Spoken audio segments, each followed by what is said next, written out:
आज हम डिस्कस करेंगे what are cognizable offences, what are non cognizable offences and what are the differences between cognizable and non cognizable offences.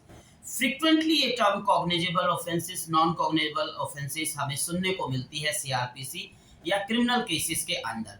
अब इनके मतलब क्या होता है और इनका डिफरेंस क्या है वो हम समझेंगे। Cognizable offence are defined under section 2C of the CRPC.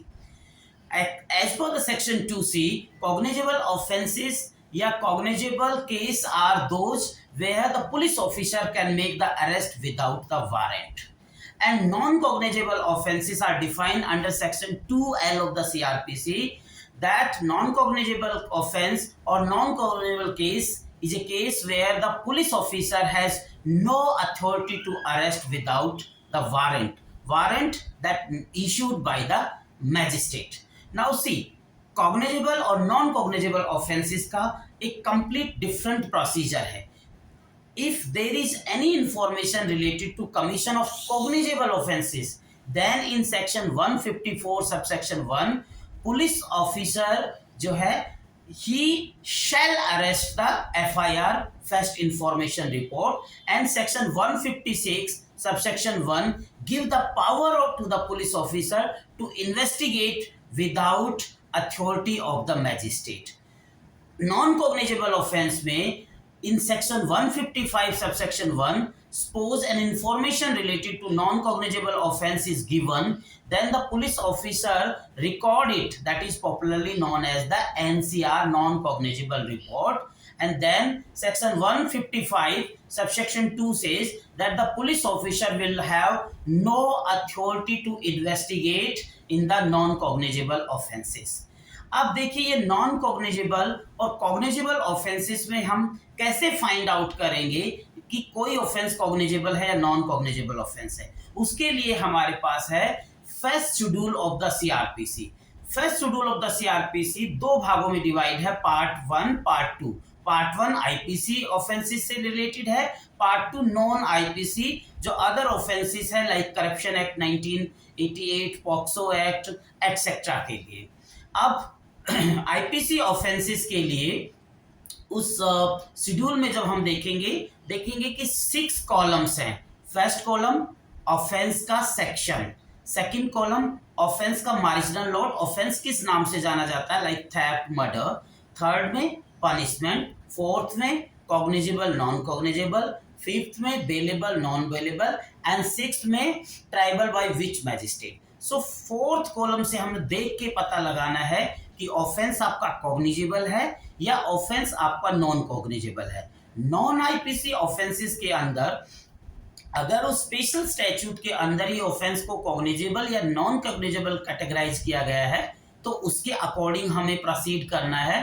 अगर वहां पे कोई कैटेगराइजेशन नहीं किया तो part 2 of the first schedule will be applicable. और अगेन उसमें 6 कॉलम है जहां पे जो है आपका ये बताया गया है कि किस तरह से ऑफेंस जो है आपका वो कॉग्निजेबल होगा या नॉन कॉग्निजेबल होगा और किस मैजिस्ट्रेट द्वारा ट्राइबल होगा, बेलेबल होगा कि नॉन बेलेबल होगा। अब हम देखते हैं कि इनका फाउंडेशन क्या है जो है कॉग्निजेबल और नॉन कॉग्निजेबल के इस डिफरेंस का।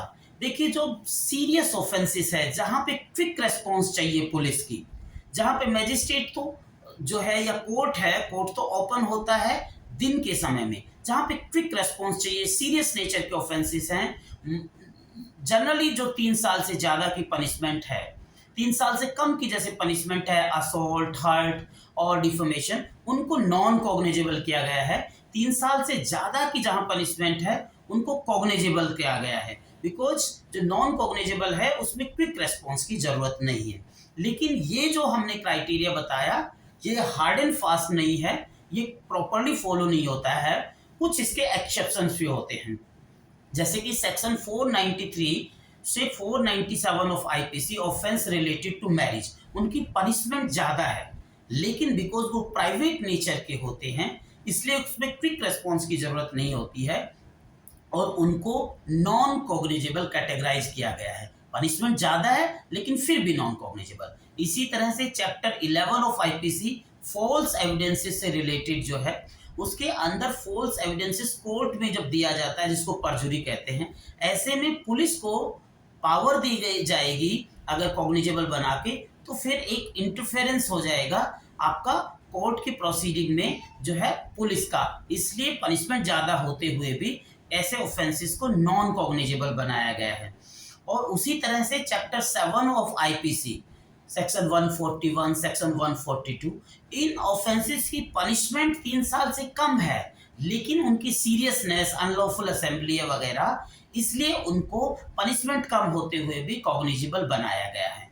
अब एक नया ट्रेंड आया है, जैसे कि हम डिस्कस करें section 7 of the child marriage restaurant act 1929, जो अमेंडमेंट एक्ट 1978 के बाद में चेंज होके हुआ है कि ऑफेंस कॉग्निजेबल है, लेकिन अरेस्ट की पावर जो है वो मैजिस्ट्रेट के द्वारा बिना वारंट के पुलिस ऑफिसर को नहीं होगी। सो ये सारा डिफरेंस है कॉग्निजेबल ऑफेंसेस और नॉन कॉग्निजेबल में, और ये उनके डिफरेंशिएशन का फाउंडेशन है। होप आपने ये वीडियो लाइक की होगी। Please subscribe my channel. Thank you.